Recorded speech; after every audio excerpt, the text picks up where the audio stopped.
কদম বসি, মায়ের পায়ের মধ্যে ঠোঁট লাগায় চুমা দেওয়া, মুর্শিদের পায়ের মধ্যে ঠোঁট লাগায় চুমা দেওয়া, হাতের মধ্যে চুমা দেওয়া, এটা সুন্নতে সাহাবা। জোরে কন্যা সুবহানাল্লাহ।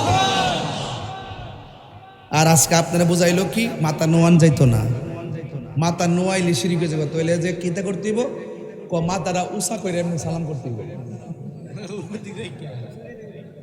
এমনি বুঝলেন?